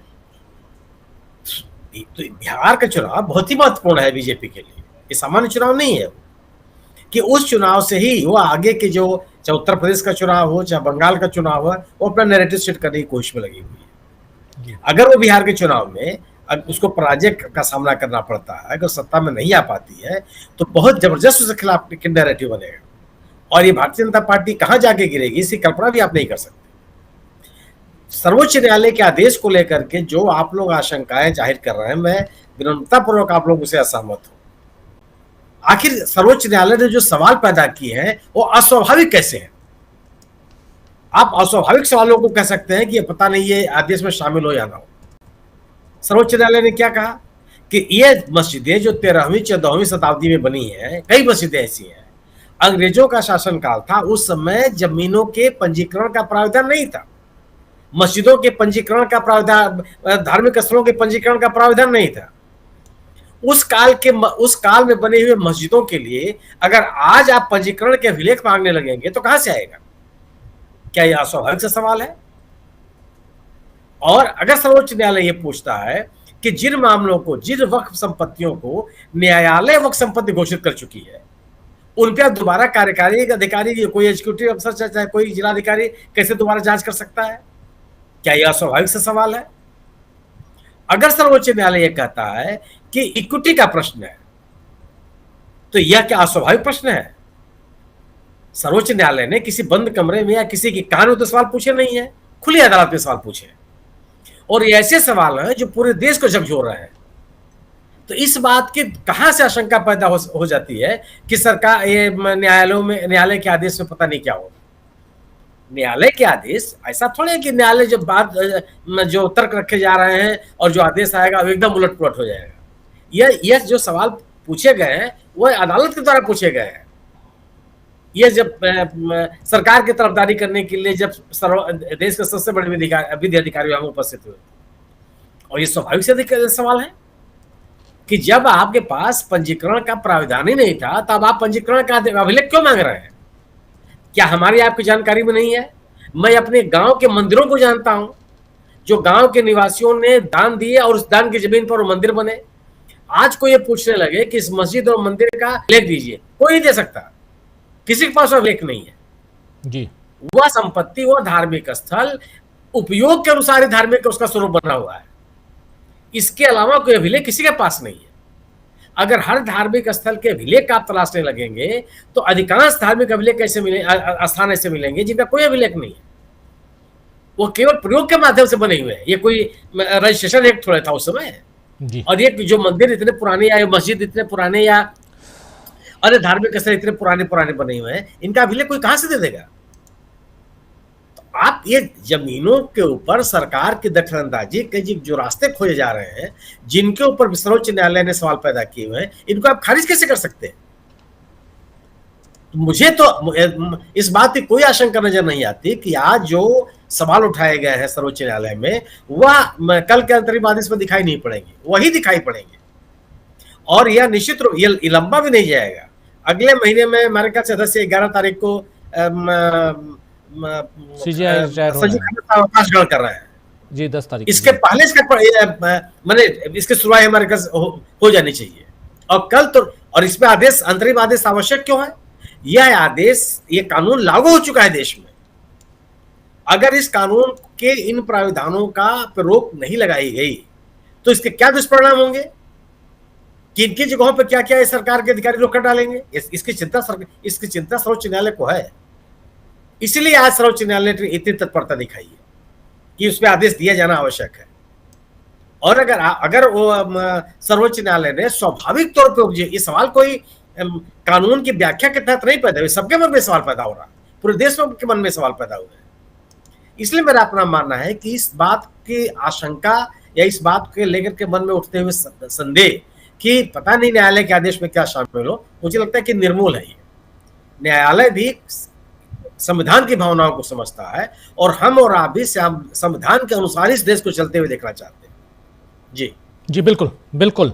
बहुत कुछ है जो आने वाले समय में हम सबके बीच वो सारी खबरें आएंगी, उससे भी हम आपको रूबरू कराएंगे। लेकिन कल का दिन बहुत इंपॉर्टेंट है। कल एक तरफ सर्वोच्च न्यायालय में फिर वक्फ बिल पर, वक्फ संशोधन एक्ट पर सुनवाई है, और जो वो भी सुनवाई सिर्फ एक्ट पे नहीं, जबकि सुनवाई उस 3 बिंदुओं पे है जो आज अंतरिम आदेश के रूप में जनता के बीच, देश के बीच सुप्रीम कोर्ट लाना चाहता था। उस पर सुनवाई है, अंतरिम आदेश पर सुनवाई है। 2 बजे से लगातार कवरेज हम आप तक लेकर आएंगे। एक तो ये, दूसरी चीज है कल 17 तारीख और इंडिया गठबंधन की कल पटना में बैठक है। ये भी इंपॉर्टेंट है। कल पटना में इंडिया गठबंधन की बिहार को लेकर बैठक है और कल यहाँ बैठक हो चुकी है राहुल गांधी और मल्लिकार्जुन खड़गे के साथ तेजस्वी यादव की। राहुल गांधी आज रात भी गुजरात में ही रुक रहे हैं, कल वापस लौटेंगे गुजरात से, अहमदाबाद से। तो गुजरात की राजनीति वहाँ गरमाई हुई है। अभी आने वाले समय में और देखेंगे क्या कुछ होगा। और इन सब के बीच नीतीश बाबू पर प्रेशर है और प्रेशर चंद्रा बाबू पे भी है। प्रेशर से थोड़ा अपने आप को हल्का किया है के पलानीस्वामी ने, यानी तमिलनाडु में AIADMK ने। तो देखते हैं इस प्रेशर को कौन कितना झेलता है। प्रेशर किसका? प्रेशर नरेंद्र मोदी का। राहुल गांधी लौट आए हैं दिल्ली। राहुल गांधी, ये खबर आ रही है, राहुल गांधी लौट आए हैं दिल्ली। कल रुके थे, आज लौट आए हैं। तो चलिए, लेकिन बहुत इंपॉर्टेंट है कि ये इस प्रेशर को कैसे झेलते हैं नरेंद्र मोदी, क्योंकि बैसाखियां दोनों दबाव में हैं और वो अगर छिटक गई तो फिर कैसे आगे बढ़ पाएंगे बिना बैसाखियों के सहारे। चलिए, कल आप फिर मुलाकात होगी और इन तमाम खबरों को लेकर हम पहुंचेंगे, आप तक आएंगे। अभी बहुत बहुत शुक्रिया सुनील शुक्ला जी आपका, प्रोफेसर रविकांत जी आपका, प्रशांत टंडन जी आपका, अमलेंदु जी आपका, और साथ में जुड़े